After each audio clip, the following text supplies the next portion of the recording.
Yes please. Good morning everyone. So in the previous part हम लोगों ने auditing की अपनी थीम एक बार रीड ऑन करी, जिसमें आप लोगों ने एक कॉन्सेप्ट सा क्लियर किया कि सर ऑडिटिंग का मतलब क्या है एंड इस प्रोसेस में कौन कौन पर्सन इन्वॉल्व होते हैं। तो हमने एक जस्ट सूटेबल एग्जांपल किसकी ली थी, कंपनी की। कि कंपनी के केस में सबसे बेस्ट एग्जांपल आपको ये ऑलवेज क्या करेगी, सूट करेगी। उसका कारण क्या है? बिकॉज कंपनी के केस में मैनेजमेंट अलग हैंड्स में होती है एंड ओनरशिप अलग hands. So owners are very interested to find out the true picture of the company, कि whether the management is doing good और नॉट। इन दैट केस वो ऑलवेज ऑलवेज किसको prefer करेंगे कि सर एक auditor, एक independent person को बुलाया जाए जो कंपनी की रियल पिक्चर को क्या करे, फाइंड आउट करे। क्लियर?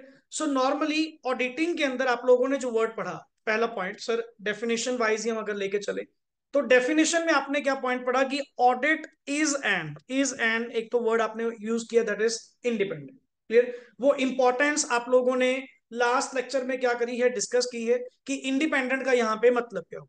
सर इस आपकी जो पर्टिकुलरली एग्जामिनेशन है, जब तक ये इंडिपेंडेंट रहेगी तब तक ही ये क्या रहेगी, फ्रूटफुल रहेगी। अदरवाइज अगर आप किसी मैनेजमेंट की विशेष के अकॉर्डिंग, अगर उनकी विल के अकॉर्डिंग टू बायसनेस के साथ आपने भी अगर वैसा ही एक्ट करना शुरू कर दिया, तो आई थिंक सो आपके स्टेक होल्डर्स का, आपके शेयर होल्डर्स का आपके ऊपर कोई विश्वास नहीं रहेगा। तुमने अगर थोड़ा ध्यान से रीड आउट किया हो, यहां पे एक वर्ड आपने चेकआउट किया था कि अगर अगर ऑडिटर अपनी इस इंडिपेंडेंस को क्या करे, प्रॉपरली मेंटेन करे, इस डिग्निटी को अगर वो प्रॉपरली मेंटेन करे, तो फाइनेंशियल स्टेटमेंट्स की क्रेडिबिलिटी आप लोगों की बनी रहेगी। एंड क्रेडिबल होने का मतलब विश्वसनीय, रिलायबल होना। And always always every person in every sphere of life उस फाइनेंशियल स्टेटमेंट को इजीली क्या करेगा, एक्सेप्ट करेगा। एंड एक्सेप्ट करने का मतलब क्या हुआ, वो उसको ट्रू एंड फेयर भी मानेगा, बिकॉज वो सर्टिफाइड बाय, वो ऑडिटेड बाय क्या है, एक chartered accountant in practice. So normally तो हमने डेफिनेशन में कुछ जो वर्ड्स कहे, मैं उसी पे उन फीचर्स को कवर करूंगा। पहला सर, ऑडिटिंग का मतलब क्या था sir? Auditing means it is an independent examination, examination of किस चीज की, financial information. Clear? Financial information किसकी, of any entity, whether profit oriented और not, irrespective of its size और वर्ड क्या था, लीगल स्ट्रक्चर। तो यही नेक्स्ट आगे फीचर्स इसके डेफिनेशन के निकल कर आएंगे।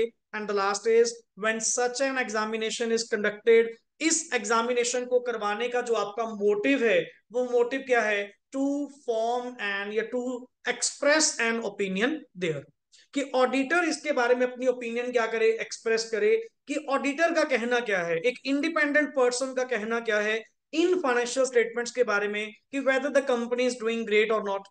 तो जो भी एक रियल पिक्चर है उसको हमें फाइंड आउट करना है। Let's come to the second point. कल हम लोग इंडिपेंडेंट एग्जामिनेशन तो कवर कर ही चुके थे। नेक्स्ट आइए sir, what do you mean by financial statements? Sir आपने कहा था कि ये जो आप पर्टिकुलर ऑडिटर को अपॉइंट कर रहे हैं, आप फाइनेंशियल इंफॉर्मेशन का ऑडिट करवाने के लिए उसको अपॉइंट कर रहे हैं। एंड फाइनेंशियल इंफॉर्मेशन से एक ही मेन स्टेटमेंट्स बनती हैं that are called as financial statements, जिसको मेन दो पार्ट्स में बांटा गया है। One is SPL, statement of profit and loss, and second is आपकी बैलेंस शीट। सर एक आपकी इनकम स्टेटमेंट है तो दूसरी आपकी पोजीशन स्टेटमेंट। तो हमें दोनों के रिगार्डिंग ही, एंड ये फाइनेंशियल स्टेटमेंट्स कहां से बनी, जितनी बुक्स ऑफ अकाउंट्स आपने क्या करी हैं, मेंटेन करी हैं, उन बुक्स ऑफ अकाउंट्स को एग्जामिन करते हुए जो मैनेजमेंट ने, पहली बात मैनेजमेंट ने जो फाइनेंशियल स्टेटमेंट्स को प्रिपेयर करा है एंड प्रेजेंट करा है, उनका ऑडिट करने के लिए ही उस इंडिपेंडेंट पर्सन को बुलाया गया था। पढ़िए, यस, ऑडिटर्स ओपिनियन, हाँ जी, is on financial statements including P&L and balance sheet and even sir अगर आपने फाइनेंशियल स्टेटमेंट्स की डेफिनेशन पढ़ी हो, कंपोनेंट्स को रीड आउट किया हो, जो अपने कंपनी लॉ के अंदर फाइनेंशियल स्टेटमेंट्स की डेफिनेशन दी गई है, सर उसमें अकेली बैलेंस शीट ही नहीं, अकेला एसपीएल ही नहीं, even the notes to accounts भी आपके क्या होते हैं, कवर। आप नोट्स टू अकाउंट्स की बात कर रहे हो, कैश फ्लो स्टेटमेंट भी फाइनेंशियल स्टेटमेंट्स का पार्ट है।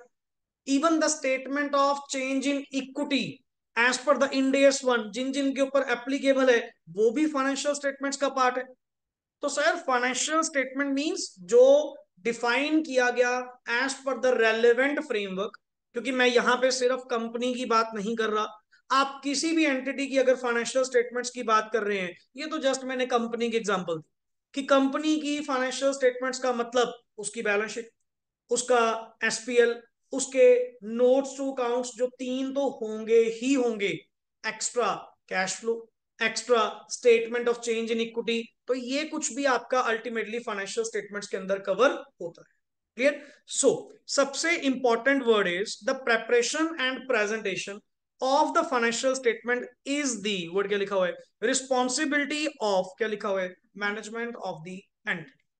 पहला मेन पॉइंट पूरे ऑडिट के अंदर अभी पल्ले बांध लो, क्या चीज लोग गलत समझते हैं या गलत कहते हैं कि फाइनेंशियल स्टेटमेंट्स को अगर प्रिपेयर करवाना है तो सीए के पास चले जाओ, अगर बैलेंस शीट बनवानी है तो सीए के पास चले जाओ। एक्चुअली वो हमारे स्कोप के अंदर नहीं आता। हमारे स्कोप के अंदर, हमारी एक्टिविटीज के अंदर आता है उनको चेक करना, उनको रिव्यू करना, उनका ऑडिट करना। फाइनेंशियल स्टेटमेंट्स की प्रेपरेशन ना तो कभी हमारे स्कोप में थी और ना कभी होगी। सर एक बात बताओ, अगर फाइनेंशियल स्टेटमेंट्स को तुम ही प्रिपेयर करोगे एंड तुम ही उसका क्या करोगे, ऑडिट करोगे, फिर फायदा क्या हुआ ऑडिट करवाने का? हमने ऑडिट करवाने के लिए पर्टिकुलरली किस पर्सन को अपॉइंट किया था?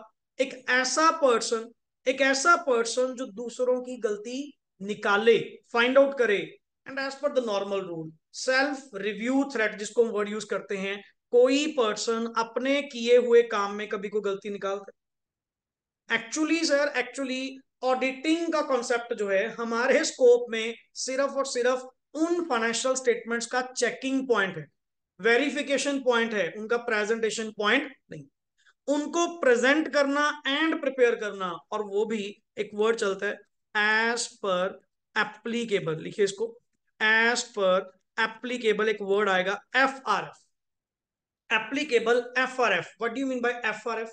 सर फाइनेंशियल रिपोर्टिंग फ्रेमवर्क के अकॉर्डिंग जो फ्रेमवर्क आपके ऊपर एप्लीकेबल है, फॉर एग्जांपल कंपनीज के ऊपर कंपनीज एक्ट, अब पार्टनरशिप के ऊपर पार्टनरशिप एक्ट है तो सही, बट पार्टनरशिप एक्ट ने कुछ प्रिस्क्राइब ही नहीं करा कि कैसी फाइनेंशियल स्टेटमेंट्स का आपको बनानी है, जबकि कंपनीज एक्ट ने प्रॉपर लिखा। सेक्शन 128 ने बुक्स ऑफ अकाउंट्स बताया, 129 ने manner of preparation of financial statements बताया। तो इसीलिए कहा था मोस्ट सुटेबल मेरे एग्जांपल्स में कौन चलेगा, कंपनी, क्योंकि उसने कुछ कहा तो है कि आपकी फाइनेंशियल स्टेटमेंट इस तरह से बननी चाहिए। अब लाइक सर बैंकिंग कंपनीज के लिए banking regulation act, insurance companies के लिए इंश्योरेंस एक्ट, इलेक्ट्रिसिटी के लिए इलेक्ट्रिसिटी एक्ट, तो कम से कम इनके अपने फ्रेमवर्क्स हैं, इनके अपने रेगुलेटरी फ्रेमवर्क्स हैं, जिन्होंने कुछ ना कुछ फाइनेंशियल फ्रेमवर्क प्रोवाइड किया हुआ है कि आपका एसपीएल, आपकी बैलेंस शीट इस फॉर्मेट में बननी चाहिए। तो वैसे फॉर्मेट में प्रिपेयर करना, प्रेजेंट करना किसकी ड्यूटी है? मैनेजमेंट की ड्यूटी है, ना कि मेरी ऑडिटर।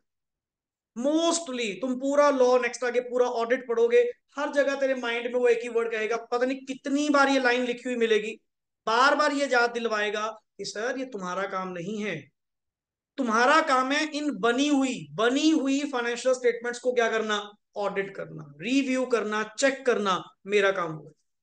वो अलग बात है, हम लोग खुद बना लेते कि चलो अल्टीमेटली अगर कोई दूसरा पर्सन बनाकर लेकर आएगा 100 तो गलत बना के लेके आएगा, उल्टा एफर्ट्स हमें पहले उसको सही करवाने में फिर उसका ऑडिट करवाने में लगेंगे।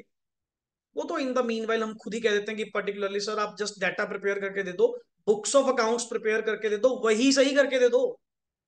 अकाउंटेंट्स ही ऐसे बैठे हैं सर, कम से कम उनको अकाउंटिंग ही नहीं करनी आती, परचेज सेल चढ़ाई बैंक मैच करवाया, हाँ जी हाँ हो गई अकाउंटिंग, इसको अकाउंटिंग थोड़ी कहते।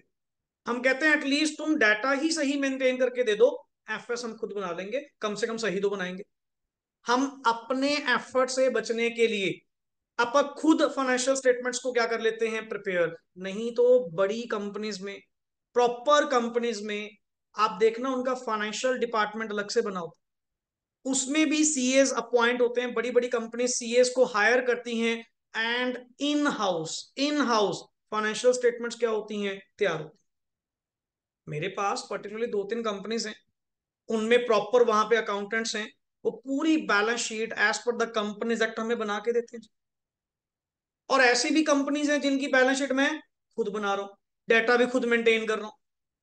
फर्क है ना सर, जैसे डेकोरम में जाओगे, but that is the real thing कि बैलेंस शीट आपके पास बनकर आएगी। आपका काम है just as per the law उसको क्या करना, चेक करना, उसका ऑडिट करना, उसको वेरीफाई करना, वाउच करना, क्या every transaction given in the financial statement is true and fair, क्या वो सही है, क्या उसके सपोर्टिंग डॉक्यूमेंट्स हैं, कहीं कोई बोगस एंट्री तो नहीं, कहीं कोई फेक ट्रांजेक्शन तो नहीं। आपका काम है उसको चेकिंग करना, उस पर क्वेरीज करना। कल एक वर्ड बीच में आया था कि सर आपके ऑडिटर का इन फाइनेंशियल स्टेटमेंट्स को देखने का जो नजरिया है वो एक स्केप्टिज्म वाला होना चाहिए, एक ऐसा attitude which have questioning mind, कि कोई भी चीज अगर देखी, अगर तो आपको सही लग रही है तो ठीक, अदरवाइज इमीडिएटली उस पर क्या करो, क्वेश्चन, कि ये चीज यहां कैसे आई, ये आपने कैसे डील करा, आपने इसका अकाउंटिंग ट्रीटमेंट ऐसा क्यों करा, क्या ये अकाउंटिंग स्टैंडर्ड्स के अकॉर्डिंग है, क्या आपने यहाँ पे टैक्स का कंप्लायंस करा। क्वेश्चनिंग माइंड, जितना क्वेश्चनिंग माइंड रखोगे उतना ऑडिट आप लोगों का क्या होगा, बढ़िया। एंड नॉट इजीली सर कि मैनेजमेंट ने जो भी बताया उसको इजीली क्या कर रहे हो, एक्सेप्ट कर रहे हो। मैंने कल भी एक लास्ट लेक्चर में वर्ड कहा था, everything which is provided and given by the management, at first instance I will rely on that।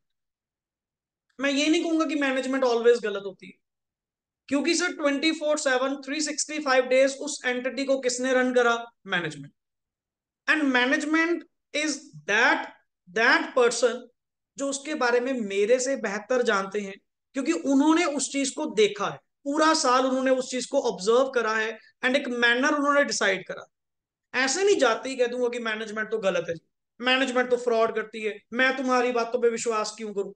अगर उनकी बातों पे विश्वास नहीं करोगे तो और किस पे करोगे। मैं रहा बाहर का पर्सन जो 4-5 दिन के लिए आपके यहाँ पे आऊंगा, और जो क्या करेगा, ऑडिट करेगा। हमें क्या पता कि वो एंटिटी क्यों हुई, क्या सर्कुमस्टांस थे, वो तो मैनेजमेंट ही गाइड करेगी। तो unless doubtful situation arises, in simple words, unless the doubtful situation arises, everything provided by the management is always क्या होती है, reliable। हम खुद पर्टिकुलरली, अब मैं किसी कंपनी का आज की डेट में ऑडिट करने जाऊं, मेरी पहली इंक्वायरी, मेरे पहले सवाल जवाब किससे होंगे, किससे होंगे, अल्टीमेटली सर आपकी मैनेजमेंट से ही तो होंगे, मैनेजमेंट से ही पूछूंगा। अब मैं कह दूं जी मैनेजमेंट से तो मैंने बात ही नहीं करनी, फिर तेरे को इन्फॉर्मेशन कौन प्रोवाइड करेगा, ये सारा होल कॉन्सेप्ट, होल एडिफाइस समझाएगा कौन, मैनेजमेंट ही समझाएगी, because management is well versed with that part। So it is the duty of the management to get prepare and presented the financial statements as per the relevant framework जो जो उनके ऊपर applicable। अब like societies के case में society act applicable है, trust के case में ट्रस्ट एक्ट एप्लीकेबल है। तो भाई साहब मैंने तभी वर्ड कहा, एज पर, वर्ड क्या लिखा हुआ है, एप्लीकेबल, जो तुम्हारे पे फ्रेमवर्क एप्लीकेबल है उस फ्रेमवर्क के अकॉर्डिंग टू आप अपनी फाइनेंशियल स्टेटमेंट्स बनाकर लेकर जाइए। ये किसकी ड्यूटी है, management. Next is third word is, पढ़िए वर्ड क्या लिखा हुआ है sir, entity. Now entity means his client can be, क्या लिखा हुआ है, any entity means whether profit oriented, whether not, irrespective of its size। क्या मैंने ये कहा कि ऑडिट सिर्फ लार्ज एंटिटीज का होगा, जो बड़ी एंटिटीज हैं स्मॉल स्केल वालों का, एसएसआई वालों का कोई ऑडिट नहीं होगा। सर हमने इररिस्पेक्टिव ऑफ वर्ड कहा था साइज, चाहे वो कोई स्मॉल फर्म है, कोई मीडियम साइज है, या कोई वो लार्ज साइज की फर्म है, हमें उससे कोई फर्क नहीं है, ऑडिट सबके एप्लीकेबल, ऑडिट सबका पॉसिबल है, and irrespective of legal form. क्या मैंने ये कहा कि सिर्फ कंपनीज का ही ऑडिट होगा, इवन चाहे आप सोल प्रोप्राइटरशिप में है, पार्टनरशिप में है, कोई एलएलपी में है, सोसाइटी में है, ट्रस्ट में है, एओपी में है, किसी का भी ऑडिट करो, किसी का भी ऑडिट क्या है, पॉसिबल। सो हमने ऑडिट वर्ड पर्टिकुलरली ना तो अकेले प्रॉफिट वालों के लिए, ना तो अकेले लार्ज एंटिटीज वालों के लिए, और ना ही अकेले कंपनीज वालों के लिए कभी यूज नहीं करा। एनी एंटिटी का ऑडिट अपने आप में क्या है, पॉसिबल।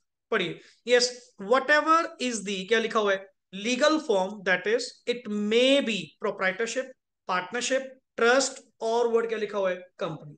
या द एंटिटी में बी प्रॉफिट ओरिएंटेड और इवन क्या लिखा हुआ है, चैरिटेबल वन। अब हमने तो नहीं कहा कि ऑडिट पर्टिकुलरली सिर्फ किसका एप्लीकेबल होगा, जो आपके ये सर प्रॉफिट ओरिएंटेड होंगे, बिजनेस ओरिएंटेड माइंड्स होंगे, इवन तेरे रिलीजियस ट्रस्ट के, रिलीजियस चैरिटेबल सोसाइटीज के भी क्या होते हैं, ऑडिट होते हैं। ऑडिट रिपोर्ट उल्टा उनके एक्ट में लिखा हुआ है कि ऑडिट करवाना वैसे भी क्या है, मैंडेटरी।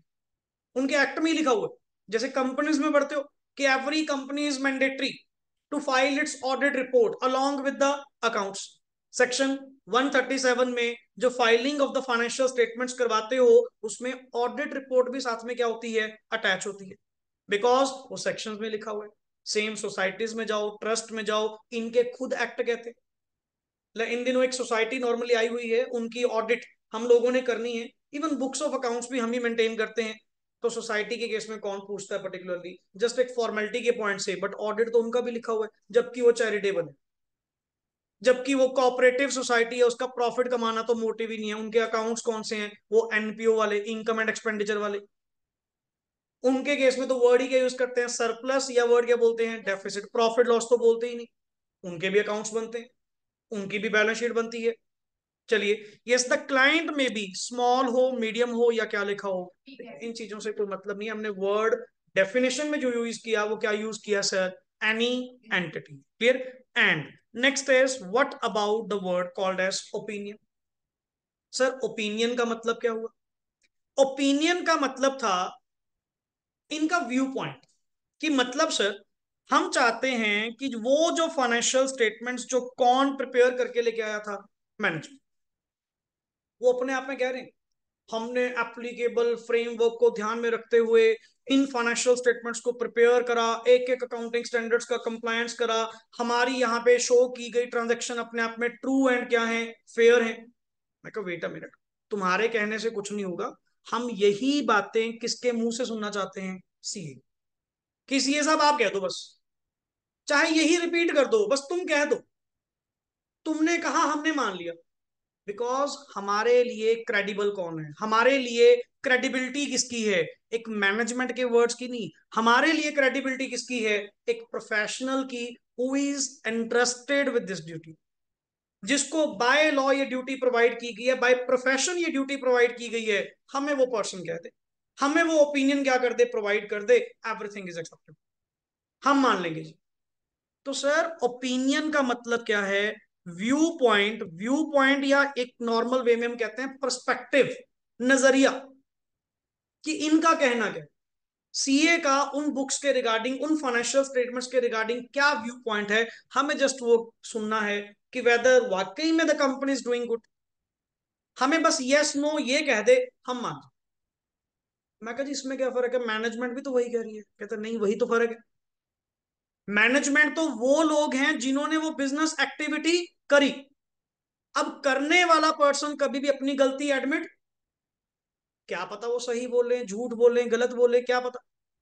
इसीलिए मैंने एक ऐसा पर्सन अपॉइंट करा कि बीच में किसको लेकर आओ, इंडिपेंडेंट पर्सन को लेकर आओ, ये मुझे रियलिटी बताएगा, ये मुझे ओपिनियन एक्सप्रेस करेगा कि whether the company is doing good और नॉट। पढ़िए, the purpose of audit is to, main thing is अगर तुम समझो, मैं नेक्स्ट आगे फिर वही कहीं ना कहीं ये तेरे चैप्टर 1 का सारा बेस काम लेकर आऊंगा, एक एक वर्ड काम लेकर आऊंगा। तुम्हें वो बार बार वर्ड क्या कहेगा, सर गलतियां निकलवानी है, सीए के पास चले। फाइनेंशियल स्टेटमेंट्स में चेकिंग करवानी है, सीए के पास चले। भाई हमारा काम गलतियां निकालना नहीं है, हमारा काम गलतियों को ठीक करवाना नहीं है।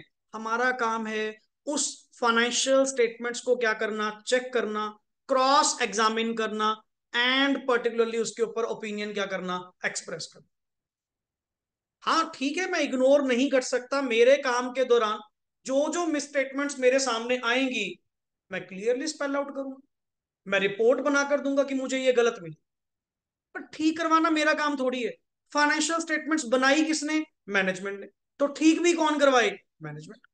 मेरा काम है जस्ट, अगर तुम समझो, मेरा काम है just one word and that is to report. तुम्हारा काम जस्ट इतना है सर, तुम्हें जो पैसे मिलते हैं ना, वो किस चीज की फीस मिलती है, to report. And to report to whom, to report to whom, किसको रिपोर्ट करना, जिन्होंने मुझे क्या करा, अपॉइंट करा, जिनके कारण मैं इस कंपनी में ऑडिट करने आया हूं, so that are called as share holders, that are called as members, that are called as stake holders. And depending on the audit, type of audit, कि वो टाइप ऑफ ऑडिट कौन सा था, मैं उन प्रोस्पेक्टिव लोगों को क्या करूंगा, अपनी रिपोर्टिंग करूंगा। सर मैंने जो आपका ये सारा सिस्टम देखा है उसके अकॉर्डिंग मेरा कहना ये, that is called as basically opinion. And एक सिंपल पॉइंट बताओ, ओपिनियन को वर्ड हम कह सकते हैं कंक्लूजन। ओपिनियन को वर्ड आप क्या कह सकते हो, कंक्लूजन। कंक्लूजन मींस क्रक्स, एक फाइनल थिंग तक पहुंचना। सर आप फाइनल थिंग तक पहुंचेंगे कैसे, एक क्रक्स पे, एक कंक्लूजन पे कैसे पहुंचेंगे। एक कंक्लूजन पे आप एक ओपिनियन क्लियरली वर्ड्स में स्पेल आउट कर रहे हो, yes the company is doing good. How could you say that, on what basis you are saying that, that are called as evidences, that are called as evidences. कि sir मैं कोई मजाक थोड़ी कर रहा हूं, मैंने ऐसे थोड़ी लिख के दे दिया कि particularly yes the company is doing good. मैंने यहाँ पे प्रॉपरली चेकिंग करी है, मैंने वेरिफिकेशन करी है, क्रॉस एग्जामिन करी है, बुक्स ऑफ अकाउंट्स देखी हैं, वाउचिंग करी, सपोर्टिंग डॉक्यूमेंट्स देखे, एक एक कागज देखा, एंड वो सारे एविडेंसेस मेरे पास पड़े। जैसे कोर्ट नहीं कहती, तमाम सबूतों को मद्देनजर रखते हुए ये कोर्ट इस फैसले पे पहुंची है, इस कंक्लूजन पे पहुंची है। सेम सिनारियो मेरा, तुम भी तो एक कंपनी के रिगार्डिंग, एक एंटिटी के रिगार्डिंग क्या पेश करने जा रहे हो, जजमेंट। अब अल्टीमेट कितनी लाखों निगाहें पर्टिकुलर तुम्हारे ऊपर वेट कर रही होती हैं कि सीए साहब क्या कहेंगे। This is also the power which has given to you, कि अल्टीमेटली सर यही पावर तो अपने आप में मजेदार है कि सर मेरा एक जस्ट साइन, मेरा कुछ कहना कंपनी की पोजीशन हिला के रख देगा। एंड फिर मैं वो ऐसे मजाक में तो नहीं कहूंगा पर्टिकुलर, मैंने भी उसके लिए काम करा होगा, कुछ एविडेंसेस कलेक्ट करे होंगे, एंड उन एविडेंसेस के बेसिस पे मैं किसी कंक्लूजन पे पहुंचा हूंगा, एंड फाइनली फिर मैंने अपनी ओपिनियन क्या करी होगी, प्रिस्क्राइब करी होगी। अच्छा, मैंने एविडेंसेस क्यों कलेक्ट करे, मैं सीधा भी तो ओपिनियन दे सकता था। Why I have collected the evidences and kept in my record, why, क्यों मैंने उसको रिकॉर्ड में रखा सर, क्योंकि सर आप अपनी ओपिनियन के लिए क्या रहेंगे, लायबल। कल को इन केस कुछ भी गलत मिला, क्वेश्चन कंपनी पे नहीं, कंपनी के ऑडिटर पे आएगा कि तुमने क्या फाइंड आउट करा। तुम तो कह रहे थे कि company is doing good, on what basis you are saying that. आप सामने क्या रख दोगे, फाइल, ये देख लो जी, ये एविडेंसेस हैं, ये एविडेंसेस के कंक्लूजन पे मैंने ये चीज क्या करी है, फाइंड आउट करी है, एंड उसी के बेसिस पे मैंने एक ओपिनियन क्या करी है, प्रेस्क्राइब करी है। That is called as opinion. जो आप अपनी रिपोर्ट के जरिए क्लियरली एक्सप्रेसली स्पेल आउट करोगे, यस और नो, पार्शली, या मैं कर नहीं पाया, वॉट एवर। तो मैंने यहाँ पे कुछ वर्ड्स अगर यूज करे हैं, ये आपको सारा मिलेगा, मैं थोड़ा सा एडिशनल यहाँ पे आपको सिखाऊंगा, सो दैट कि नेक्स्ट आगे आपको थोड़ा बेस बढ़िया मिले। सर ओपिनियन होती हैं जी मेनली चार तरह की, क्लियर, ओपिनियन होती हैं चार तरह की। नंबर वन इज, सबसे पहले कौन सी ओपिनियन होती है जी, क्लीन ओपिनियन। कौन सी ओपिनियन होती है, क्लीन। क्लीन मतलब क्लियर सर, बिल्कुल साफ सुथरी इमेज है, कोई दिक्कत, yes the company is doing good, company is fine, company के जो जितने भी ट्रांजेक्शन चल रहे हैं वो अपने आप में क्या है, ट्रू एंड करेक्ट है, that is called as clean opinion. Number two होती हैं sir, that are called as, sir one is adverse, one is called as adverse. Number two called as sir qualified, qualified. And the last number four is disclaimer, and number four is called as disclaimer, जिसको मैंने अभी कहा, yes, no, yes means clean, okay, no means adverse, company गलत कर रही है, साफ ही कह दिया। ये सबसे खतरनाक है, सबसे खतरनाक। किसी की रिपोर्ट में अगर मैंने वर्ड क्या यूज कर दिया, एडवर्स वर्ड, कि मैं ओपिनियन कौन सी दे रहा हूं, एडवर्स, कंपनी का, उस कंपनी का भाव मार्केट में देखना, शेयर देखना मार्केट में एकदम से डाउन। क्यों, उसके सीए साहब कोई फेथ नहीं, उसके प्रोफेशनल कोई फेथ नहीं है उस कंपनी पे, कंपनी क्या कर रही है जी, गलत कर रही है, हमें भरोसा नहीं कंपनी पे। मैंने कंपनी के अकाउंट्स देखे, मैंने कंपनी का सिस्टम देखा है, मुझे खुद एश्योरेंस नहीं आ रही। मैं तो साफ कह रहा हूं कि कंपनी क्या कर रही है, गलत कर रही है। एंड नंबर थर्ड पढ़ियो क्या लिखा हुआ, qualified means somewhat in between, ना तो बहुत गलत है ना बहुत सही है, जिसको ना एक सिंपल वर्ड्स में हम यूज करते हैं, एक्सेप्ट दिस। क्लियर? इसको कहते हैं जी एक्सेप्ट दिस, क्वेश्चन मार्क लगा के छोड़ दिया, इसको छोड़ के बाकी सही। क्यों? अब मैं बिल्कुल भी क्लियरली वर्ड एडवर्स नहीं कह सकता ना, वो भी तो खतरनाक हो गया, वो कंपनी की सारी इमेज क्या कर देगा, खत्म कर देगा। समझे ना? अब ये इन दोनों के बीच में कौन हो गया, इन बिटवीन। क्वालिफाइड का मतलब क्या हुआ, एक्सेप्ट दिस, इसको छोड़कर बाकी ठीक पाएगा, बाकी एवरीथिंग इज गोइंग फाइन। मतलब मैंने ये भी बता दिया गलत क्या है, मैंने ये भी बता दिया कि ये बाकी सही है। तो सर जरूरी नहीं हर सिचुएशंस में आपको पर्टिकुलरली या तो क्लीन देना है या पर्टिकुलरली एडवर्ड्स देना है। समवट गलतियां सर किसमें नहीं होती, मिस स्टेटमेंट्स हर जगह क्या करती हैं, प्रिवेल करती हैं। बट कभी भी मिस स्टेटमेंट्स का लेवल ऐसा नहीं होता कि वो पूरी एफएस को गंदा कर रही है या पूरी फाइनेंशियल स्टेटमेंट्स को गंदा कर रही है। माइनर माड़ी मोटी मिस्टेक्स वगैरह होती रहती हैं, चलती रहती हैं। फिर उसके लिए आई थिंक सो मुझे एडवर्स वर्ड नहीं यूज करना चाहिए, उसके लिए वर्ड क्या यूज करना चाहिए, qualified. Sir except this, everything is fine. Sir मैं ठीक कर दोबारा से ऑडिट कराना ना, मेरी ओर से तो क्वालिफाइड चलेगी। वंस ऐसा नहीं होता, वो अपने आप करेक्ट करेंगे।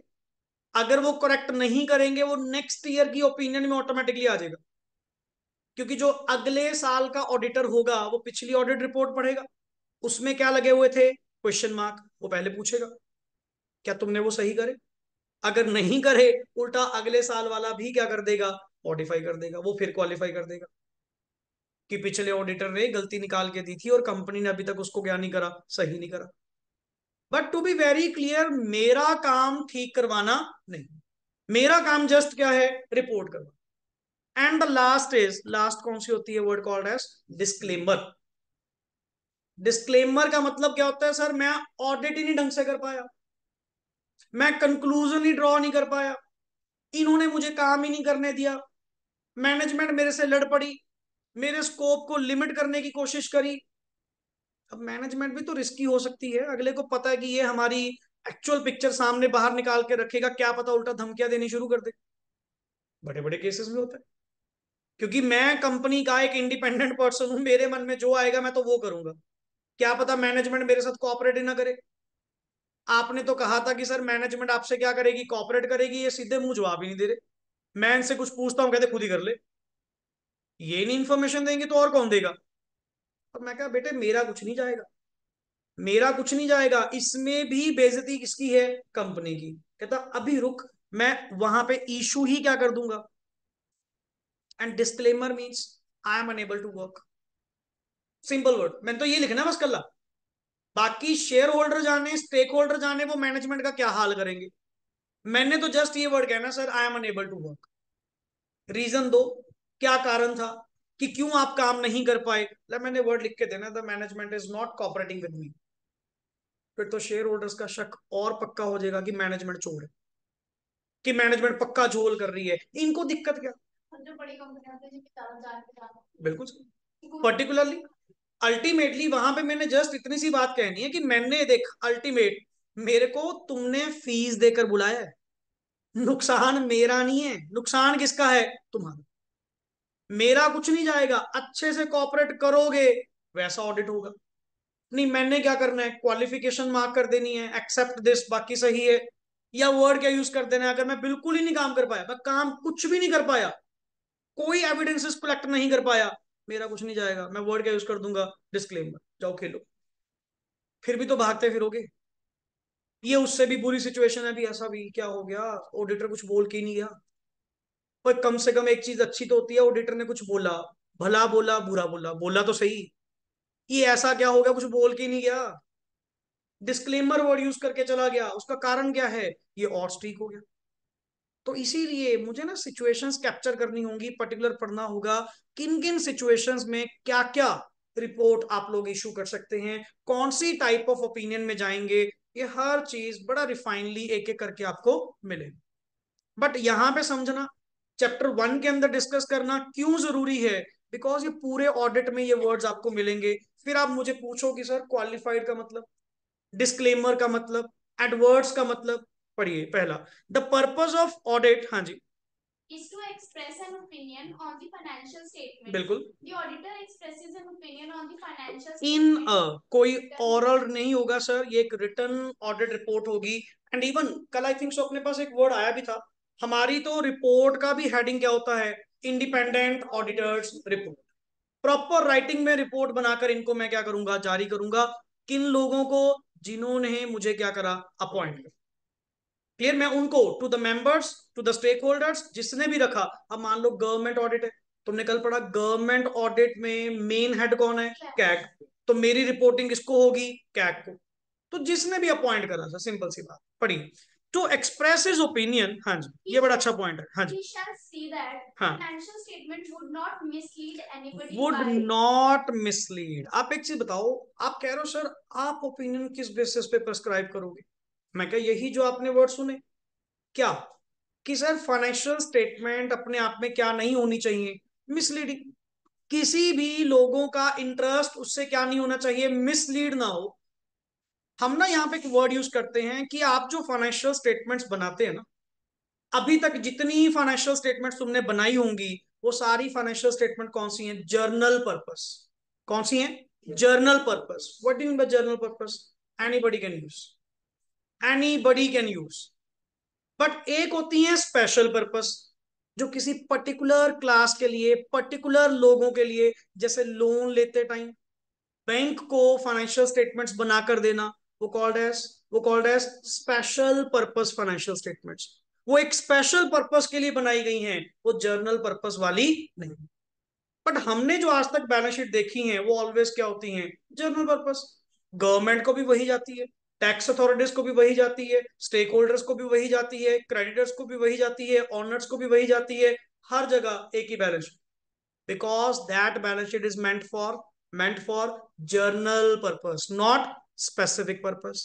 तो पर्टिकुलरली आपको नहीं पता कि सर ये फाइनेंशियल स्टेटमेंट किस किस के काम आएगी, तुम्हें नहीं पता ये फाइनेंशियल स्टेटमेंट किन किन लोगों को चाहिए होगी, तो ये किसी भी लोगों के इंटरेस्ट को मिसलीड ना करे, ऐसी फाइनेंशियल स्टेटमेंट अगर हैं, आप अपनी ओपिनियन उसके ऊपर क्या करिए, प्रेस्क्राइब करिए। मैं क्या सर वही तो मैं पूछ रहा हूं, हाउ वुड आई डिटरमिन, मैं कैसे डिटरमिन करूं कि अल्टीमेटली वहां पे क्या ओपिनियन होनी चाहिए, क्या कंपनी सही है या गलत है। मैं क्या, मैं आपको फैक्टर्स दे रहा हूं, मैं आपको कुछ इंडिकेटर्स बता रहा हूं, आप इनको कंसीडर करिए, और आप एक कंक्लूजन तक बड़े आराम से पहुंच सकते हैं कि हाँ sir company is doing good. पढ़िए, yes, to express his opinion, line पर ध्यान से, टू एक्सप्रेस हिज, अपनी ओपिनियन को एक्सप्रेस करने के लिए, किस चीज के ऊपर, that the financial statement are not misleading.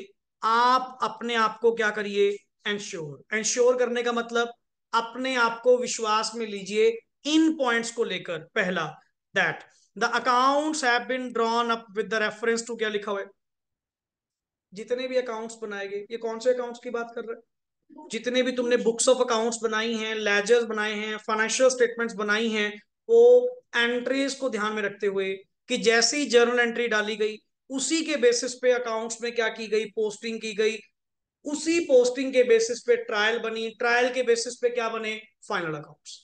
कि सर बिल्कुल सही नहीं, पता क्या था, अकाउंटिंग एंट्री कुछ और है, बुक्स ऑफ अकाउंट्स कुछ और ही बन, कहता वही तो चीज कह रहा हूं, ओपिनियन देने के लिए वन ऑफ द फैक्टर ये समझो, ये चेक करो, इंश्योर करो। इंश्योर करना मतलब चेक करना, विश्वास तभी होगा जब मैं क्या करूंगा, चेक करूंगा।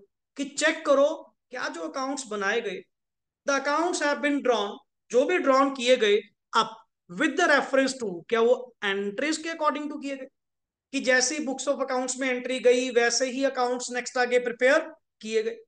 अगर ये बिल्कुल मुझे सही मिला, मेरा उस कंपनी पे विश्वास बढ़ेगा, यस सर इनका अकाउंटिंग सिस्टम मैंने चेक करा, इनका अकाउंटिंग सिस्टम मैंने देखा है।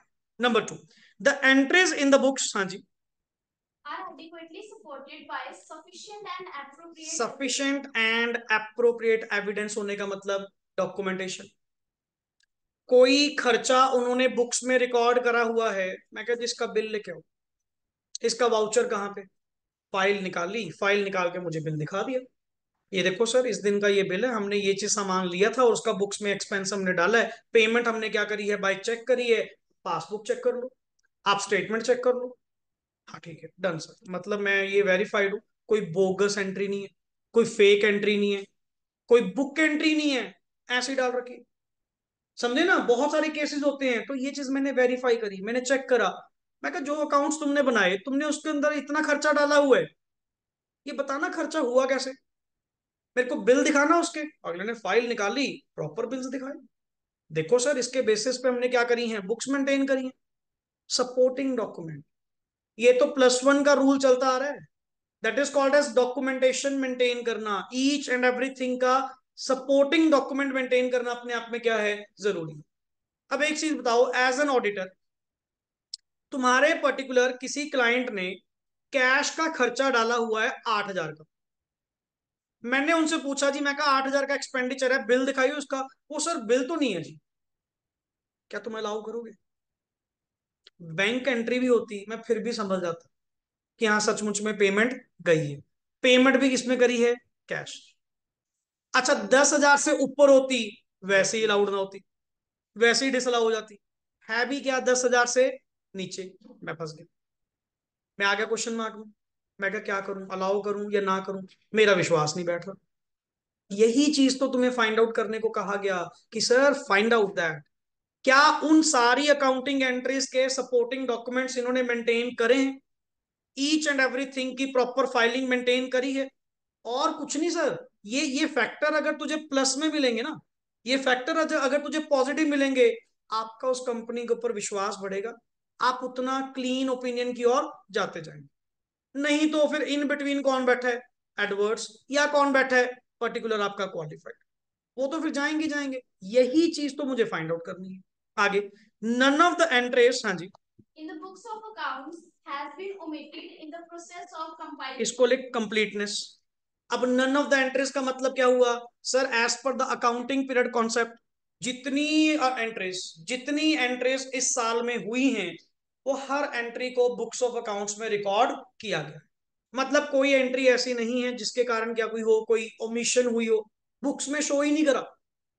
अब जैसे पर्टिकुलर कोई इनकम का बिल था, शो ही नहीं करा, ओमिट ही कर दिया। क्यों, आपकी इनकम्स क्या जा रही होंगी ज्यादा, कि उसके ऊपर टैक्स पड़ेगा, छोड़ो पर, कहीं ऐसा तो नहीं। वो चीज आप फाइंड आउट करो आगे। The information conveyed by the student statement is क्या होनी चाहिए। सर एफएस में ना कोई गोल मोल बात नहीं होनी चाहिए। देखो जी, हमारे जितने स्टेक होल्डर्स हैं, बड़ा एक विश्वास लेकर आप लोगों के ऊपर बैठे हैं, और आपकी भी ड्यूटी बनती है। कई बार मैनेजमेंट पता क्या करती है, भारी भरकम वर्ड यूज करते हुए, वो आता नहीं कि जब किसी को चीज नहीं समझानी होती, इंग्लिश के हैवी हैवी वर्ड्स बोलने शुरू कर दो, वो खुद ही छोड़ देगा। कहीं ऐसा कॉन्सेप्ट तो नहीं। अनएम्बिगुअस, अनएम्बिगुअस होनी चाहिए, ना कि एम्बिगुअस। एम्बिगुअस का मतलब क्या होता है, वेगनेस, नॉट क्लियर। कहीं जानबूझ के ये एंट्री को रोटेट कर रहे हो, नोट्स टू काउंट्स में ऐसा एक्सप्लेन करा जो किसी को समझ ही नहीं आया। सर ऐसा नहीं, क्लियरली बोलो, क्लियरली साफ, कि दिस इज द फैक्ट, ये एंट्री ऐसे है वैसे है, क्लियरली साफ बात करो, गोलमोल बात नहीं करनी, घुमा फिरा के बात नहीं करनी। That is the point. मैंने एफएस चेक करी, everything is transparent, everything is short and clear, बिल्कुल सर। कोई भी पर्सन फाइनेंशियल स्टेटमेंट उठाए, बड़े आराम से उस चीज को समझ सकता है। क्यों, ये फाइनेंशियल स्टेटमेंट्स ऐसी होनी चाहिए जो खुद बोलें, जो खुद आपको हर चीज क्या करें, एक्सप्लेन करें। दैट फाइनेंशियल स्टेटमेंट अपने आप में क्या मानी जाती है, ट्रू एंड फेयर। अब बथेरी कंपनियां करती हैं, बहुत कंपनी करती हैं, एंट्री रोटेट ऐसी घुमाती हैं, पता नहीं लगने देते अल्टीमेट उसका ट्रीटमेंट करा गया। एंड आपा लोग नेचुरली इतने कौन से नॉलेजेबल हैं। यही ड्यूटी तुमने फिर किसकी लगाई, सीए की लगाई। सीए साहब तुम देखो, अपने तो ऊपर से जा रहा है, अपने नहीं समझ में आ रहा है इन्होंने क्या बात कह दी, क्या नोट्स टू अकाउंट्स में क्या एक्सप्लेन कर दिया, डिस्क्लोजर में क्या दे दिया। अपने को इतनी समझ कहाँ, शेयर होल्डर्स को इतनी समझ कहाँ। तभी तो उसने किसको बुलाया, प्रोफेशनल को, कि जाके चेक कर कि एफएस क्लियर है, अनएम्बिगुअस है ना। अनएम्बिगुअस का मतलब ही क्या होता है, कि जिसमें कोई वेगनेस नहीं है। आगे, the financial statement amounts are, हाँ जी, the financial statement amounts are properly, हाँ, Classified, described, and disclosed in conformity with आ गया applicable वर्ड, accounting इसको standards. साइड पे वर्ड लिख, एएस कंप्लायंस, एएस कंप्लायंस। कि हाँ सर फाइनेंशियल स्टेटमेंट्स में मैंने चेकआउट करा, everything is properly classified, described and disclosed as per the, किसके अकॉर्डिंग? कहने की जरूरत नहीं थी ये पॉइंट। एक बात बताओ, एफएस को प्रिपेयर करवाने की रिस्पॉन्सिबिलिटी किसकी थी? मैनेजमेंट। और अकाउंटिंग स्टैंडर्ड किस पे एप्लीकेबल है? मैनेजमेंट पे या सीए पे? मैनेजमेंट। क्योंकि एफएस किसने बनानी है? मैनेजमेंट। वो बनाकर लेकर आएंगे, मेरा काम है उसको जस्ट क्या करना? चेक। कि सर जी अकाउंटिंग स्टैंडर्ड 19 के मुताबिक, अकाउंटिंग स्टैंडर्ड 2 के मुताबिक, अकाउंटिंग स्टैंडर्ड 10 के मुताबिक ये होना चाहिए था। इसकी क्लासिफिकेशन, इसकी डिस्क्रिप्शन, इसका डिस्क्लोजर ये होना चाहिए था। ऐसा है या नहीं? बस तुम्हारा वर्ड जस्ट क्या है या नहीं? चेक करो सर, दैट्स इट। बस तुमने करवाना नहीं है कि लिस्ट लगा के दो जी ये सही करके लेके आओ, मेरा काम नहीं है। मेरा काम है उसको किए हुए को चेक करना एंड क्या करना? रिपोर्ट करना। Next is the statement of accounts, हाँ जी, presents a true and fair picture of the operational results and and of of the the assets and liability. बस हम चाहते हैं कि एक सही पिक्चर, एक ट्रू एंड फेयर पिक्चर जिसपे लोग क्या कर सकें? विश्वास कर सकें। एक ऐसी पिक्चर आप क्या करें? वहां पे रिप्रेजेंट। और सर जितने आप इन बातों को लेकर इंश्योर होंगे ना, जितना आप इन बातों को लेकर चेक करोगे, आपका ओपिनियन ऑटोमेटिकली उस कंपनी के रिगार्डिंग बनता जाएगा। आप ऑटोमेटिकली माइंड में कंक्लूजन तक जा रहे हैं। आप बस कीपिंग इन माइंड एविडेंसेस साथ में लेते रहो। कल को तुझे बचाने वाले कौन होंगे? तेरे एविडेंसेस, तेरा फाइल वर्क, तेरा रिकॉर्ड। किसी ने कोई नहीं सुनना कि उस टाइम पे तूने क्या करा था, कैसे करा था, प्रोफेशनल जजमेंट कैसे बनाई थी। इसीलिए सीए की आदत होती है कागज इकट्ठे करना, जैसे एडवोकेट्स की आदत होती है फाइल प्रॉपर मेंटेन करना। सेम सर्कमस्टांस हमारा है। भाई कल को हम कहेंगे कि मैंने उसके ऊपर साइन करे, मैंने उसके ऊपर ओपिनियन एक्सप्रेस करी, क्लीन। 2 साल बाद, 3 साल बाद कभी भी उसके ऊपर केस लग गया, कभी भी उसके ऊपर डाउट रेज हो गया, मुझे कौन बचाएगा? मेरे एविडेंसेस, मेरी फाइलिंग, जो मैंने उस वक्त ऑडिट करते टाइम क्या करे थे? इकट्ठे करे थे। सर मैं ऐसे नहीं क्लीन कह रहा, ये मेरे पॉइंट, ये मेरे एविडेंसेस हैं जिनकी वजह से मैंने ये कहा था कि वाकई में द कंपनी इज डूइंग। तो that whole concept comes up with one word that is called as opinion. So opinion आपने कितनी तरह की नॉर्मली सुनी, पढ़ी तो नहीं, नॉर्मली सुनी कितनी तरह की? 4। एक्चुअली एक्चुअली 4 नहीं, 2 होती हैं। One is called as unmodified as per the book. Unmodified means clean, unmodified कोई चेंज नहीं है जी, बिल्कुल सही है। और ये तीन किसके अंदर कवर होती हैं? मॉडिफाइड। मॉडिफाइड के अंदर कौन कौन आई? एडवर्ड्स, झोल। क्वालिफाइड मींस एक्सेप्ट दिस, बाकी सही। डिस्क्लेमर मींस मैं काम ही नहीं कर पाया, मैं एविडेंसेस ही नहीं कलेक्ट कर पाया। और तुमने अभी पढ़ा कि एविडेंसेस के बेसिस पे ही तो क्या निकलते हैं? Conclusion, opinion. मैं कहा जी मैं तो काम ही नहीं कर पाया, मुझे काम करने नहीं दिया, या मैं काम कर नहीं सकता था, कोई भी सर्कमस्टांस था। तो इसीलिए इस तरह की ओपिनियन आपको क्लियरली क्या करनी पड़ेगी? स्पेल आउट करनी पड़ेगी। Yes there are some factors for which अगर आप अपने आप को इंश्योर करते हैं तो आप ऑटोमेटिकली सर एक ओपिनियन तक पहुंच जाएंगे। फॉर एग्जाम्पल सर जो अकाउंट्स बनाए गए वो एंट्रीज के मुताबिक थे, जितनी एंट्रीज थी उनके सपोर्टिंग एविडेंसेस थे। नंबर थर्ड इज क्या? कोई एंट्री मैंने चेक करी ओमिटेड नहीं है, 100% कंप्लीटनेस है। नंबर फोर इज सर जो फाइनेंशियल स्टेटमेंट्स कन्वे की गई हैं वो अपने आप में क्लियर हैं, अनएम्बिगुअस हैं। एंड नेक्स्ट इज मैंने एएस का कंप्लायंस होते हुए भी प्रॉपर देखा। एंड ऑपरेशनल रिजल्ट्स जो यहाँ पे पेश किए गए हैं, जो एसेट लाइबिलिटीज को जो पेश किया गया है, वो अपने आप में ट्रू एंड क्या है? फेयर। आप इतनी सी बात बोलो तो सही कि हाँ सर ये सारे फैक्टर्स वहां पे हैं, ये सारी थिंग्स हैं, मैं ऑटोमेटिकली ओपिनियन कौन सी दूंगा? Clean opinion. अब चलिए now sir auditing provides, actually auditing तो आपने वर्ड क्या कहा था? It is a process, process of examination, independent examination. Independent examination of what? Financial information. Actually इस प्रोसेस के जरिए जब हम ओपिनियन क्या करते हैं? एक्सप्रेस करते हैं। वो ओपिनियन प्रेस्क्राइब करना, मेरा लोगों को विश्वास दिलवाना कि yes the company is doing good, that is called as auditing. के कारण ही नेक्स्ट आगे क्या आती है? एश्योरेंस, विश्वास। सर जो कितने सारे लोग 1 मिनट से पहले काम करने को राजी हो गई, इन्वेस्ट करने को राजी हो गई, कंपनी को डील करने को राजी हो गई। उसका कारण क्या है? मेरे द्वारा दिलवाया गया विश्वास। नहीं, ये कंपनी पे विश्वास कर रहे थे। आजकल पर्टिकुलरली कोई भी लोग इन्वेस्ट करने से पहले कंपनी की फाइनेंशियल पोजीशन, कंपनी की फाइनेंशियल स्टेटमेंट्स, कंपनी के फंडामेंटल्स, इवन कंपनी की हर साल की ऑडिट रिपोर्ट क्या करते हैं? रीड आउट करते हैं। कि पहले तो ये चेक करें कि इनके ऑडिटर का स्कोप क्या है, इनका ऑडिटर इनके बारे में क्या कहता है कि whether the company is doing ठीक। फिर तो आप आगे इंटरेस्ट ले। मन करे पता लगा कंपनी के ऑडिटर ने एडवर्स लिखा हुआ है, मेरा इन्वेस्टमेंट डिसीजन वहीं पे खत्म। और जिस कंपनी में, जिस एंटिटी में उसके प्रोफेशनल का विश्वास नहीं है, आउटसाइडर का विश्वास क्या होगा? पढ़िए। It is it's basic nature. हाँ जी, lies in providing confidence to the users बिल्कुल of अच्छा पॉइंट सर, financial बिल्कुल सर। statement.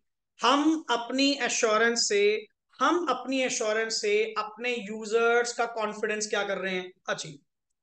मैं उनको उनको फाइनेंशियल स्टेटमेंट्स के ऊपर क्या प्रोवाइड कर रहा हूं? एक विश्वास कि चिंता ना करो सर, मैंने इनका पास्ट देखा है, मैंने इनके पास्ट की इंफॉर्मेशन का ऑडिट करा है, मुझे कुछ भी गलत नहीं।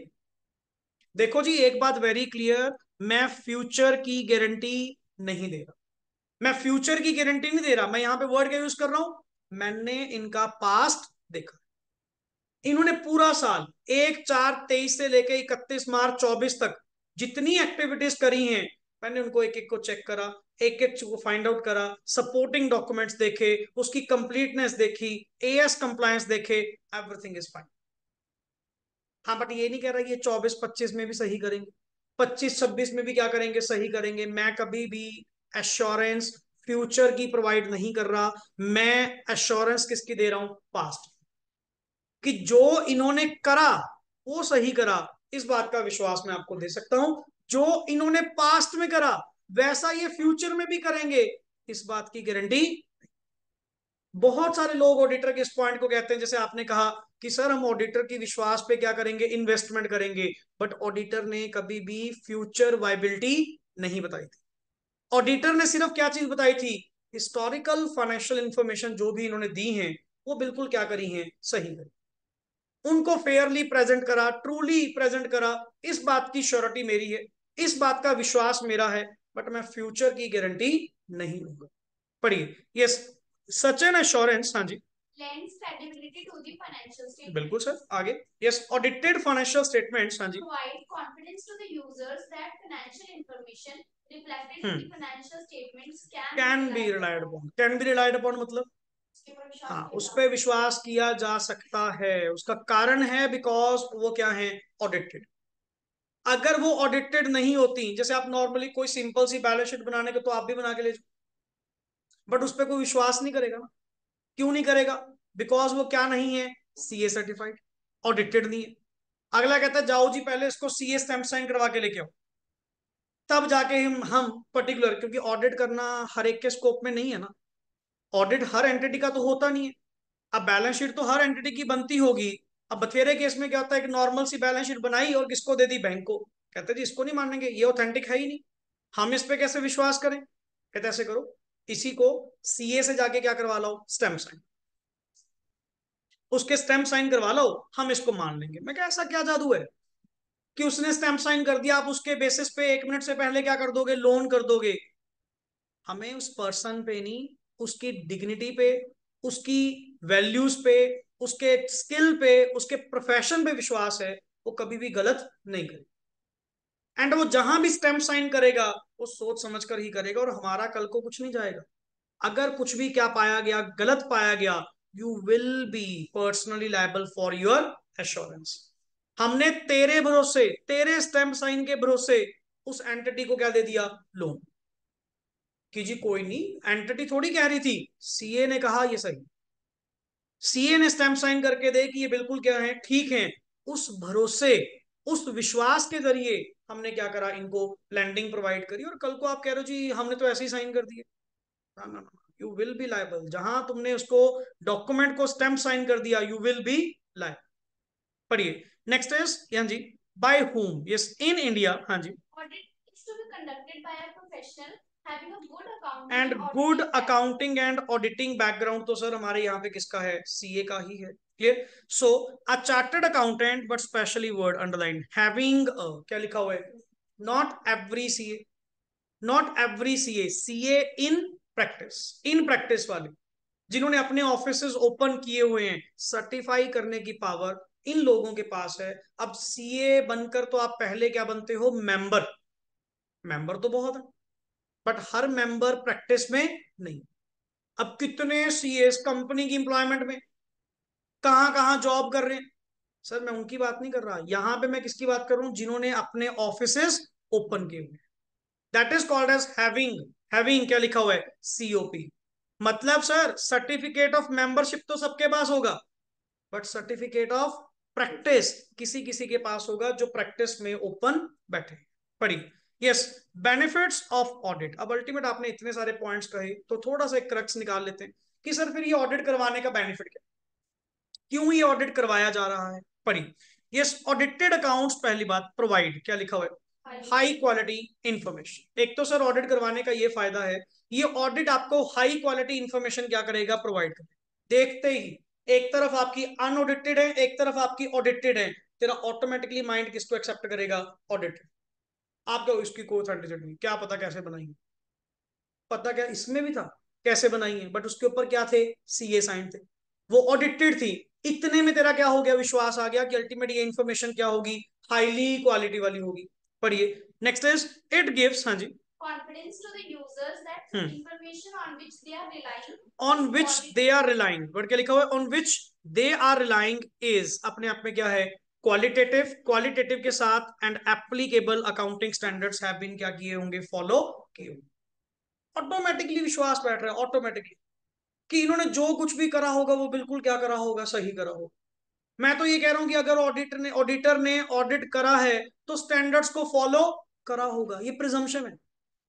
क्योंकि by default it is the duty of CA to follow the standards in his practice, कि जब भी वो अपनी प्रैक्टिस करेगा, जब भी वो अपना ऑडिट करेगा, वो स्टैंडर्ड्स को क्या करेगा, फॉलो करेगा। Next is in case of companies, हाँ जी, shareholders may or may not be involved in the daily वो affairs तो of पहले the बता, सबसे सूटेबल एग्जांपल मैंने तभी तो किसमें कही थी, कंपनी में। क्योंकि कंपनी में there is a clear separation of किसकी, ऑनरशिप अलग होती है, मैनेजमेंट।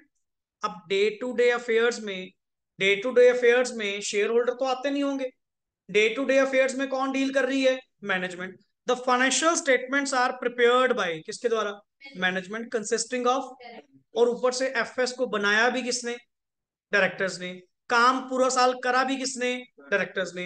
अब हमें क्या पता ये फाइनेंशियल स्टेटमेंट ट्रूली रिप्रेजेंटेटिव है या नहीं, हमें क्या पता फाइनेंशियल स्टेटमेंट अपने आप में सही है या नहीं। पढ़िए, as a share holder, yes, shareholders and members of the company, they need an independent mechanism so that the financial information is क्या हो, क्वालिटेटिव हो and reliable, hence their interest is safeguarded by an audit। इसीलिए मैंने day one कल भी practically example ही कहां से उठाई, कंपनी से। सबसे सूटेबल बनता ही किसके केस में, केस कंपनी। आगे सर, और ऊपर से बड़ा अच्छा पॉइंट ये है, ऑडिट अपने आप में एक कंट्रोलिंग एक्टिविटी है, अगर तुम समझो। अब लेट इट बी, अगर मैं कह रहा हूं जी मैंने आपको एक क्वेश्चन करने को दिया होमवर्क में, एंड कल कह दिया कि उसको मैं क्या करूंगा, चेक करूंगा, आप वो क्वेश्चन करके आओ। इसीलिए नहीं कि तुम्हें सेल्फ अंडरस्टैंडिंग होगी, इसीलिए कि कल वो चेक हो। वही सेम चीज इंप्लॉयज पे, इंप्लॉयज पे ना एक मॉरल चेक बना रहे। जैसे फॉर एग्जाम्पल, जैसे हम कहते हैं कि सर ये सीसीटीवी कैमरास लगाना, चलते हो ना चलते हो, बट ये फिर भी एक एम्प्लॉयज के ऊपर क्या है, नजर, एक नजर है, उसको पता है कि ऊपर वाला देख रहा है। समझे ना पॉइंट, कोई देखे ना देखे वो ऊपर वाले की नजर है, वो कोई ना कोई एक्टिव, कोई भी चीज करने से पहले ना सोचेगा। यही चीज मैं चाहता हूं कि वो बेपरवाह ना हो जाए, रेकलेसली कोई मर्जी हो, जो करना हम करेंगे। ऑडिटिंग अपने आप में क्या है, एक मॉरल चेक है किसके ऊपर, इंप्लॉइज। वो कोई भी फ्रॉड करने से पहले, कोई भी मैनिपुलेशन करने से पहले एक बार सोचेगा जरूर। क्यों, क्योंकि उसका सेम काम किए हुए का नेक्स्ट आगे क्या होगा, ऑडिट। एंड अगर वो ऑडिट में पॉइंट निकला तो सारी लायबिलिटी किस पे आएगी, इंप्लॉइज पे। अगले को पता है कि सर यहाँ पे काम करना पड़ना है तो सही करना पड़ना है। क्यों?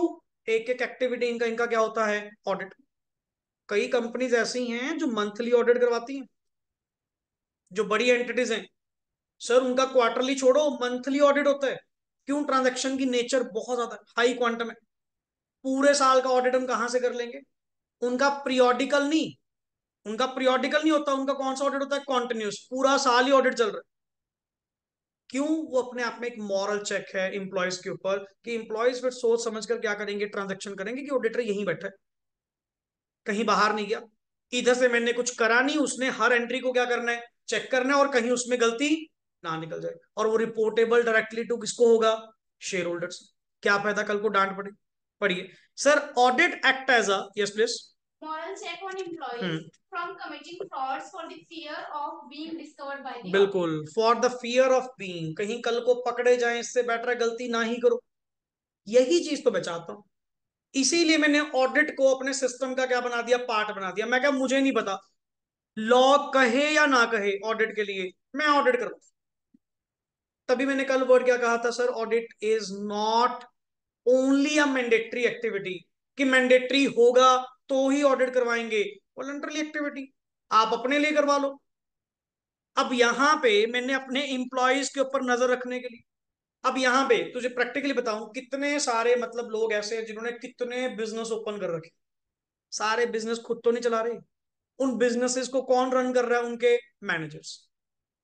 हमने कितने सारे आउटलेट्स ओपन करके ऐसे रखे हुए हैं, पर्टिकुलरली इन्वेस्टमेंट करके, वहां से हमें टाइमली क्या आती है? रिटर्न। मैं कहा जी कुछ नहीं, सिंपल सा काम, जस्ट मैंने क्या करना है, जहां इतने पैसे लग रहे हैं, इतना खर्चा हो रहा है, एक सीए साहब को अपॉइंट करो, मेरे सारे आउटलेट्स का क्या करना है आपने? ऑडिट। लॉ के लिए नहीं, मेरे लिए, कि ताकि मैं अपने इंप्लॉयज की पोजीशन चेक करना चाहता हूं कि मेरे इंप्लॉयज सही कर रहे हैं गलत। क्योंकि मैं तो यहाँ पे शॉप पे आता नहीं, मैं तो शोरूम पे आता नहीं, यहाँ पे बैठता कौन है? मेरा मैनेजर। अब वो सारा दिन बैठा यहाँ पे क्या कर रहा है क्या नहीं, मुझे क्या पता क्या लेन देन कर रहा है नहीं। मेरे पास तो एक रिपोर्ट बनकर आ जाती है, वो रिपोर्ट सही है या गलत, मुझे इसकी एक्यूरेसी फाइंड आउट करके दो। और जब आप उसका ऑडिट करवाओगे ना, अगली बार से वो मैनेजर भी क्या हो जाएगा? सीधा हो जाएगा कि भाई सोच समझ के प्रॉपर वे से एंट्री करनी पड़ेगी, नहीं तो ऑडिटर ने उसको चेक करना है, और अगर मैं पकड़ा गया, काम से हाथ धो बैठे। तो सर ऑडिट करवाना इसीलिए भी गुड थिंग है, because it act as a moral check on the employees. Clear? Yes please. Audited financial statements, हाँ जी। are helpful to government authorities for determining tax और ये तेरी गवर्नमेंट अथॉरिटीज, जितनी भी गवर्नमेंट अथॉरिटीज हैं, क्लियर, सो गवर्नमेंट अथॉरिटीज भी, respond, government authorities भी क्या करती हैं? टैक्स को डिटरमिन करने के लिए क्या वो खुद ऑडिट करवाती है? वो कहती है सर सीए ने कर तो दिया। अब आप लोग जो फाइनेंशियल स्टेटमेंट्स का ऑडिट करवाते हो, कंपनी उसी के बेसिस पे क्या कर देती है? टैक्स फाइल कर देती है। एंड कंपनी के पर्सन, कंपनी की नेक्स्ट आगे चलो गवर्नमेंट भी उसको इजीली क्या करती है? एक्सेप्ट करती है। यस सही होगा, ठीक है जी। आगे sir, audited financial statements can be relied upon bye, सबसे बड़ा मेन पॉइंट, तुझे जो लोन मिल रहा है ना, तुझे जो फाइनेंशियल असिस्टेंस मिल रही है, उस फाइनेंशियल असिस्टेंस की वजह ही कौन है? तेरा ऑडिट। ला यही बिना सीए स्टैंप साइन, तू कोई फाइल लेके जाके देख, बैलेंस शीट बैंक में लेके जाके देख, 1 मिनट से पहले तेरे को वापस भेज देंगे, जा भाई जा, इसके बेसिस पे लोन नहीं होगा। क्यों? उनकी ऑथेंटिसिटी नहीं है, उनकी क्रेडिबिलिटी नहीं है। वो क्या कहेंगे? जाके उसको पहले सीए सर्टिफाइड करवा के लेके आओ। अगर सीए सर्टिफाइड नहीं होगा, हम एक्सेप्ट नहीं करेंगे। क्लियर? नेक्स्ट इज, आगे बढ़िए। एंड ऑडिट में ऑल्सो, वर्ड क्या लिखा हुआ है? ऑल्सो ऑडिट आपको फ्रॉड एंड एरर डिटेक्ट करने में क्या करता है? हेल्प करता है। But that is not my duty, that is not my objective. My objective is, आपने पढ़ चुके, मेरा ऑब्जेक्टिव है उसके ऊपर, फाइनेंशियल स्टेटमेंट्स के ऊपर क्या करना? ओपिनियन। अब वो बात अलग है, ओपिनियन देते हुए, चेक करते टाइम जो जो गलतियां मेरे सामने आएंगी, मैं उन गलतियों को क्या करूंगा? डिटेक्ट करूंगा। And the last one, and audit reviews, हाँ जी, existence and operations of various controls operating in any entity, hence it is useful at pointing out, क्या लिखा हुआ है? और सर आपने अपनी एंटिटी में जितने कंट्रोल्स लगा रखे, जितने कंट्रोल्स आपने क्या किए हुए हैं? एस्टेब्लिश किए हुए हैं, उन सारे कंट्रोल्स में उनकी एक्यूरेसी फाइंड आउट करना, उनकी एफिशिएंसी फाइंड आउट करना, whether they are working properly or not, continuously or not, ये सारी थिंग्स फाइंड आउट करने में, सो दैट कि टाइमली अगर उसमें कोई कमी है, इसको ना यहाँ पे एक वर्ड मेंशन कर लो, इंटरनल कंट्रोल्स। अगर आपके इंटरनल कंट्रोल्स में कोई कमी है तो आप उन इंटरनल कंट्रोल्स की डेफिशिएंसीज को इजीली क्या कर सकते हो, लोकेट कर सकते हो। सो इन्होंने ना, अगर मैं बुक के अंदर डिफरेंस जो देख रहा हूं, क्योंकि मैं तो प्रीवियस बुक जो पढ़ाई है, बुक में जो मैं डिफरेंसेस देख रहा हूं, इन्होंने ना मॉड्यूल की लैंग्वेज बहुत ऐड ऑन कर दी। मतलब सारे पॉइंट्स, उल्टा हमें तो 10 साल से जो पढ़ा रहे हैं, ये बुक अपने आप में क्या लग रही है, क्वाइट अलग लग रही है। नहीं तो अदरवाइज पुराने लेक्चर कुछ और लेंथ पे थे, और वर्डिंग्स पे थे। अब इन्होंने कंटेंट क्या कर दिया, बिल्कुल एज पर क्या कर दिया, मॉड्यूल कर दिया। अब प्रीवियस लेक्चर्स जो हमने चैप्टर 1 पे लिए, चैप्टर 2 पे लिए, वो बिल्कुल चेंज हो गए। हाँ, base is same, base is same, but content अब आपका क्या हो गया, ये as per module. Clear? So just अभी तो टर्मिनोलॉजी आप लोगों से क्लियर आउट हो रही है, थोड़ी थोड़ी बातें और भी नेक्स्ट ऑन आपकी चलती रहेंगी। आज के लिए जस्ट इतना ही हम नॉर्मली करेंगे, छोटा सा ही लेक्चर लेंगे, day by day, day by day. Next on इस कंटेंट को मैं बढ़ाऊंगा, प्रॉपर वे से लेक्चर आप लोगों का जो सेशन है वो कंडक्ट करेंगे। बट अभी पहले इतना सा ही ग्रास्प करना सीखिए, देन ऑटोमेटिकली स्पीड आपकी क्या होती जाएगी, फास्ट होती जाएगी। क्लियर? चलिए, ओके जी, थैंक्स अलॉट। यस अभिनव, कोई डाउट बचे?